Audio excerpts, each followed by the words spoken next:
ನಾವುಗಳು ಎಲ್ಲವೂ ಕೂಡ ಎಷ್ಟು ಉಳಿಸ್ಕೊಂತೀವೋ ಸರ್ಕಾರಿ ಶಾಲೆಯನ್ನ ನಾವು ಅಷ್ಟು ಚೆನ್ನಾಗಿ ಬೆಳಿಬೋದು.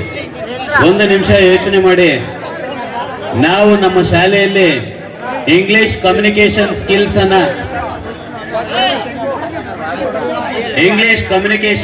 ಅನ್ನ ಮಕ್ಕಳಿಗೆ ಹೇಳ್ಕೊಡ್ತಾ ಇದ್ದೀವಿ. ಮಕ್ಕಳಿಗೆ ಡ್ರಾಯಿಂಗ್ ಕ್ಲಾಸಸ್ ಅನ್ನ ಹೇಳ್ಕೊಡ್ತಾ ಇದ್ದೀವಿ.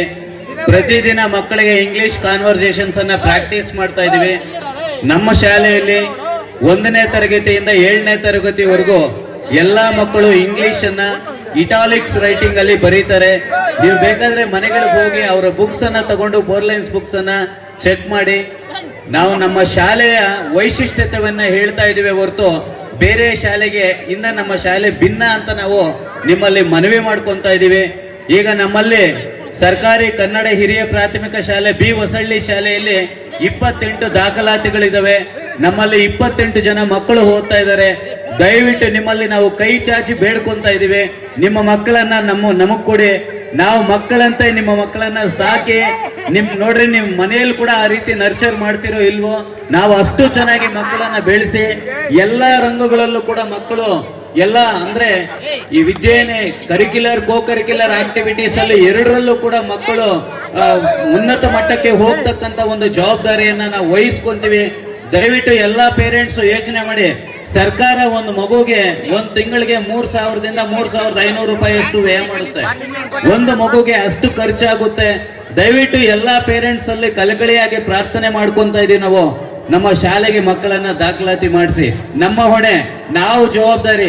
ಯಾವ ಶಾಲೆಯಲ್ಲಿ ನೀವು ಏನ್ ಇಂಗ್ಲಿಷ್ ಅನ್ನ ಎಕ್ಸ್ಪೆಕ್ಟ್ ಮಾಡ್ತಾ ಇದ್ದೀರೋ ಅದಕ್ಕಿಂತ ಫೊನೆಟಿಕ್ ಇಂಗ್ಲಿಷ್ ಪ್ರೊನೌನ್ಸಿಯೇಷನ್ ಅನ್ನ ಕಲಿಸ್ಕೊಡ್ತಕ್ಕಂಥ ಒಂದು ಜವಾಬ್ದಾರಿ ನಮ್ಮದು. ನೀವು ನೇರವಾಗಿ ಬನ್ನಿ, ನಮ್ಮನ್ನ ಪ್ರಶ್ನೆ ಮಾಡಿ, ನಾವು ಅದಕ್ಕೆ ಹೊಣೆಯಾಗಿರ್ತೀವಿ. ದಯವಿಟ್ಟು ಎಲ್ಲಾ ಪೋಷಕರೇ ಏನು ನೀವು ಖರ್ಚು ಮಾಡ್ತಾ ಇದ್ದೀರಾ, ನೀವು ಯಾವ ಶಾಲೆಗೆ ಯಾವ ಶಾಲೆಗೆ ಕಳಿಸ್ಕೊಡ್ತಾ ಇದ್ದೀರಿ ಅಂತ ನಾವು ನಿಮ್ಮನ್ನ ಶಾಲೆಗಳು ಹೆಸರು ಹೇಳೋದಿಲ್ಲ. ದಯವಿಟ್ಟು ನೀವು ನಮ್ಮ ಶಾಲೆಗೆ ಮಕ್ಕಳನ್ನ ಸೇರಿಸಿ, ನಿಮ್ಮ ಮಕ್ಕಳಂತೆ ನಾವು ಮಕ್ಕಳನ್ನ ತಿದ್ದತಕ್ಕಂತ ಒಂದು ಕೆಲಸವನ್ನ ಮಾಡ್ತೀವಿ. ಜೈ ಹಿಂದ್, ಜೈ ಕರ್ನಾಟಕ ಮಾತೆ. ಗಡಂಜಿನಪಲ್ಲಿ, ಬೈಲಸಂದ್ರ, ಕೊರ್ಲಕುಂಟೆ ಎಲ್ಲ ಹಿರಿಯರು ಅವರು ಇರು ಅನ್ನೋದಕ್ಕಿಂತ ಸಂಬಂಧಿಗಳೇ ಹೇಳಬೇಕು. ದೊಡ್ಡಪ್ಪ, ಚಿಕ್ಕಪ್ಪ, ಅತ್ತೆ, ಮಾವ, ಅಣ್ಣ, ತಮ್ಮಂದು, ಇದು ಎಲ್ಲರಲ್ಲೂ ಒಂದು ಬಯಸೋದೇನಂತ ಹೇಳಿದ್ರೆ, ಇದು ಒಂದು ಪರಿವರ್ತನೆ ಕಾಲ ಅನ್ನೋದು ಬರುತ್ತೆ. ಒಂದು ಸಮಾಜದಲ್ಲಿ ಏನೇ ಒಂದು ಚೇಂಜ್ ಆಗಬೇಕು ಅಂತ ಹೇಳಿದ್ರೆ ಪ್ರಕೃತಿನೇ ನಮಗೆ ಸಾವಧಾನವಾಗಿ ಕೇಳಿಸ್ಕೊಳ್ಳಿ. ಪ್ರಕೃತಿನೇ ನಮಗೆ ಒಂದು ಚೇಂಜಸ್ ಬದಲಾವಣೆ ಅನ್ನೋದನ್ನು ತರುತ್ತೆ. ಅದಕ್ಕೆ ಮುಖ್ಯ ಕಾರಣ ಈಗ ನಮ್ಮ ಬಿ ಹೊಸಳ್ಳಿಯಲ್ಲಿ ಒಂದು ಬದಲಾವಣೆ ಕಾಲ ಬಂದಿದೆ ಅನ್ನೋದಕ್ಕೆ ಶಿವಪಾಲ್ ಸರ್, ನಾವು ಹಬ್ಬಗಳು ಮಾಡ್ತೀವಿ, ಆದರೆ ಇಷ್ಟೊಂದು ಆತ್ಮೀಯವಾಗಿ ಯಾರನ್ನು ಎಷ್ಟೊತ್ತನ್ನು ಯಾರು ಕೂರವರಲ್ಲ. ಇದು ನಮ್ಮ ಮಕ್ಕಳ ಭವಿಷ್ಯಕ್ಕಾಗಿ ಇಷ್ಟು ಮಾತ್ರ ಇದ್ದೀವಿ ಅಂತ ಹೇಳಿದ್ರೆ ಇದು ಒಂದು credit to goes to Shivakumar sir. ಇವ್ರ ಬಗ್ಗೆ, ಶಿವಕುಮಾರ್ ಸರ್ ಬಗ್ಗೆ ನಿಮಗೆ ಎಷ್ಟು ಗೊತ್ತಿದೆಯೋ ಏನೋ ನನಗೆ ಗೊತ್ತಿಲ್ಲ. ನನಗಿನ್ನ 1 year junior. Is the most intelligent. 2 ಸಲ KS ವೈವಾಗ್ ಹೋಗಿದ್ದಾರೆ. ಅವರ ಅದೃಷ್ಟ ಚೆನ್ನಾಗಿತ್ತು ಅಂತ ಹೇಳಿದ್ರೆ DYSP ಆಗಿರಬೇಕಾಗಿತ್ತು, ತಹಸೀಲ್ದಾರ್ ಆಗಿರಬೇಕಾಗಿತ್ತು.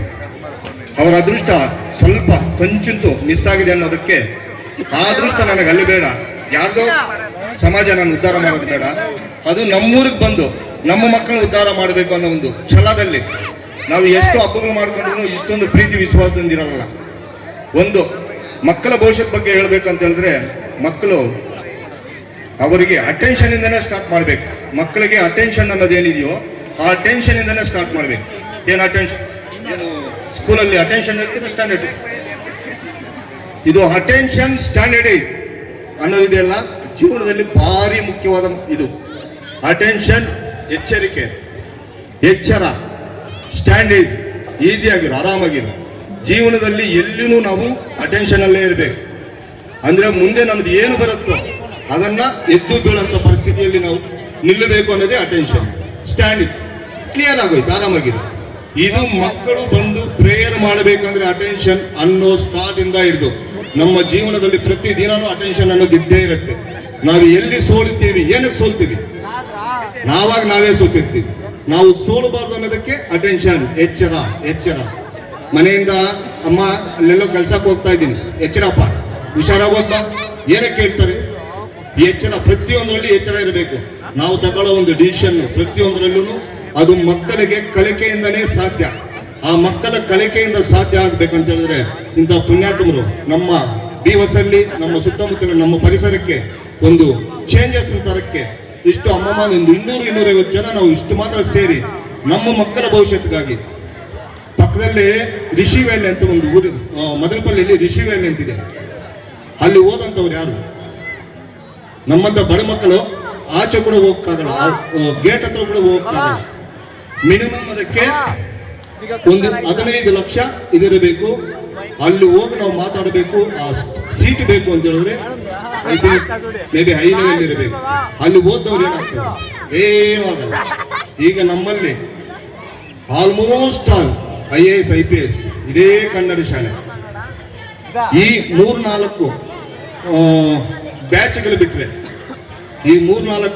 ಬಿಟ್ರೆ, ಇನ್ನು ಉಳಿದಿದ್ದೆಲ್ಲ IAS IPS almost all Kannada ಶಾಲೆಯಲ್ಲಿ ಓದಿರೋರೆ. ಇನ್ಯಾಲಿಂದನೂ ಬಂದಿಲ್ಲ. ಈಗ ನಮ್ಮ ತಹಸೀಲ್ದಾರ್ನ ಕೇಳ್ರಿ, ನಮ್ಮ DSP ಕೇಳ್ರಿ, ಇನ್ನೊಬ್ರನ್ನ ಕೇಳ್ರಿ, ನಮ್ಮಲ್ಲಿ ಕೆಲಸ ಮಾಡ್ತಾ ಇರೋ ಅಧಿಕಾರಿಗಳು ಕೂಡ ಎಲ್ಲಿ ಓದ್ದೆ?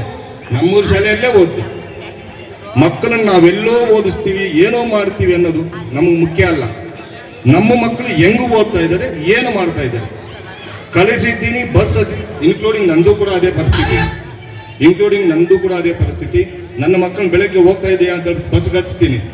ಆ ಸ್ಕೂಲಲ್ಲಿ ಓದೋ ನಮ್ಮ ಮಕ್ಕಳಿಗೆ ಪಾಠ ಹೇಳ್ಕೊಡ್ತಾ ಇರ್ತಕ್ಕಂಥ ಮಾಸ್ಟ್ರು ವ್ಯಾಲ್ಯೂ ಏನು, ಅದು ಎಜುಕೇಶನ್ ಲೆವೆಲ್ ಏನು ಅಂತ ನನಗಂತೂ ಇಲ್ಲಿ ಗೊತ್ತಿಲ್ಲ. ನಾವು ಕೇಳಂಗಿಲ್ಲ. ಏನು ಸರ್ ಈ ಮೇಡಮ್ದು ಏನು ಕ್ವಾಲಿಫಿಕೇಶನ್ ಅಂತ ಕೇಳಂಗಿಲ್ಲ. ಅವ್ರಿಗೆ ಫೀಸ್ ಕಟ್ಕೊಂಡು ಅವರಿಗೆ ಸಂಬಳ ಕೊಟ್ಟು ಅವರಿಗೆ ಏನಾಗತ್ತೋ ಅದರ ಮಟ್ಟದಲ್ಲಿ ಅವರು ಇದು ಮಾಡ್ತಾರೆ. ಅವರು PUC ಅಮ್ಮಮ್ಮ ಅಂದರೆ ಡಿಗ್ರಿ. ಇಲ್ಲಿ ನಮ್ಮ ಶಾಲೆಯಲ್ಲಿರೋ staff almost all degree, double degree ಮಾಡಿ ಕಷ್ಟಪಟ್ಟು ಓದಿ CTಯಲ್ಲಿ ಟಾಪ್ ಬಂದರೆ ಮಾತ್ರ ಅವರಿಗೆ ಕೆಲಸ. ಅಂತ ಇದನ್ನು ಬಿಟ್ಟು ನಾವು ಎಲ್ಲೋ ಓದಿಸ್ತೀವಿ. ಓದ್ಸೋಣ, ನಮ್ಗೆ ಅನುಕೂಲ ಇದೆ, ಓದ್ಸೋಣ. ಒಂದೇ ಒಂದು, ನಾವೆಲ್ಲರೂ ಇಲ್ಲಿದ್ದೀವಿ, ಮಗ ಇಲ್ಲಿದ್ದಾನೆ, ಏನೋ ಕೆಲಸಕ್ಕೆ ಊರಿಗೆ ಬಂದಿದ್ದೀನಿ, ನಮ್ಮೂರಿಗೆ ಏನು ಕೆಲಸ ಇಲ್ಲ, ಅಂಗಡಿ ಹತ್ರ ಕೂತಿದ್ದೀನಿ. ಇರಪ್ಪ ನನ್ನ ಮಗನ ಏನು ಮಾಡ್ತಾ ಇದ್ದಾನ, ಸ್ಕೂಲಲ್ಲಿ ಹೋಗಿ ಜಸ್ಟ್ ಹಂಗೆ ಮಾತಾಡ್ಸೋಣ. ಎಲ್ಲಿ ಸರ್ ಆ ಬೋರ್ಡ್ ಮೇಲೆ ನನ್ನ ಮಗನಂಗೆ ಏನಾದ್ರು ಓದಿಸ್ಲಿಕ್ಕೆ ಹೇಳಿ, ಬರ್ಸ್ಲಿಕ್ಕೆ ಹೇಳಿ. ಇದು ನಮ್ಮ ಶಾಲೆಯಲ್ಲಿ ಮಾತ್ರ ಸಾಧ್ಯ.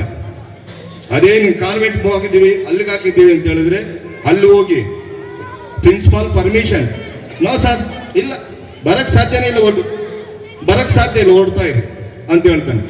ಅವನು ಒಂದು ಇದು ಕೊಡ್ತಾನೆ ನಮ್ಗೆ ಅಪಾಯಿಂಟ್ಮೆಂಟ್. ಆ ಟೈಮಿಗೆ ಹೋಗಿ ನಾವು ಬಂದಿದ್ದೀವಿ, ನನ್ನ ಮಗನ ಮಾತಾಡ್ಸಕ್ ಮಾತ್ರ ನಮ್ಗಷ್ಟೇ.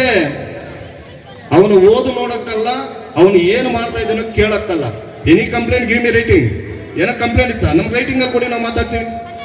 ಅಂದ್ರೆ ನಾವು ಕಾಸು ಕೊಟ್ಟು ನಮ್ಮ ಮಕ್ಕಳ ಭವಿಷ್ಯತ್ತು ನಾವು ಹೆಂಗೆ ಚೇಂಜ್ ಮಾಡಕ್ಕಾಗ್ತಾ ಇಲ್ಲ, ನಮ್ಮ ಕೈ ಇಲ್ಲದನ್ನು. ನಮ್ಮ ಮಕ್ಕಳ ಭವಿಷ್ಯತ್ತು ನಾವು ಚೇಂಜ್ ಮಾಡಕ್ಕಾಗ್ತಾ ಇಲ್ಲ. ಪ್ರತಿಯೊಬ್ಬ ಮಗುಗೂ ಕಾಯಕವೇ ನಾಯಕ ಆಗಬೇಕು ಪ್ರತಿಯೊಬ್ಬರು ಮಕ್ಕಳಲ್ಲಿ. ಯಾರೋ ಒಬ್ಬ ಎಲ್ಲೋ ಒಬ್ಬ ಊರಲ್ಲಿ ಅಲ್ಲೊಬ್ರು ಇದ್ದಾರೆ ಇಲ್ಲೊಬ್ರು ಇದ್ದಾರೆ ನಾಯಕರು ಅಂತ ಹೇಳ್ಬಿಟ್ಟು ಅವ್ರ ಹಿಂದ್ಗಡೆ ಹೋಗಿ ಅವರನ್ನು ನಾಯಕರು ಮಾಡೋದಲ್ಲ. ನಿಮ್ಮ ಕಾಯಕ ಏನಿದೆಯೋ, ಕಸ ಗುಡ್ಸೋನೆ ಅದರಲ್ಲೇ ನಮ್ಮ ನಾಯಕನಾಗಬೇಕು. ಯಾರನೇ ಬಾರ ಏನಿರುತ್ತೋ ಹೇಳಕ್ಕಾಗಲ್ಲ. ಪ್ರತಿಯೊಬ್ಬ IPS IAS ಮಕ್ಕಳಲ್ಲ. ಯಾವೊಬ್ಬ ತಹಸೀಲ್ದಾರು DVSP SP ಮಕ್ಕಳು, DVSP SP ಎಲ್ಲ ನಮ್ಮ ರೈತರ ಮಕ್ಕಳೇ ಅಂತ ಹೇಳಿದ್ರೆ ಅಲ್ಲಿ ಕಳಿಸಿಬಿಟ್ಟೆ ಅಂತ ಬಿಟ್ಟು ನಾನು ಇನ್ನೊಂದು ಕೆಲಸ ಮಾಡ್ಕೊಂಡಿದ್ರೆ ಆಗಲ್ಲ. ಜೀವನ ಅನ್ನೋದು ಭಾರಿ ಮುಖ್ಯ. ಅದಕ್ಕೆ ಎಲ್ಲರೂ ಸಹಕರಿಸಿ ಇಂಥ ಒಂದು ಅನುಕೂಲ ಇನ್ನ ಹೇಳ್ಬೇಕು ಅನ್ಸುತ್ತೆ, ಟೈಮ್ ಇಲ್ಲ ನನಗೂ. ದಯವಿಟ್ಟು ಎಲ್ರಿಗೂ ವಂದಿಸುತ್ತಾ ಧನ್ಯವಾದಗಳನ್ನು ಅರ್ಪಿಸುತ್ತೇನೆ.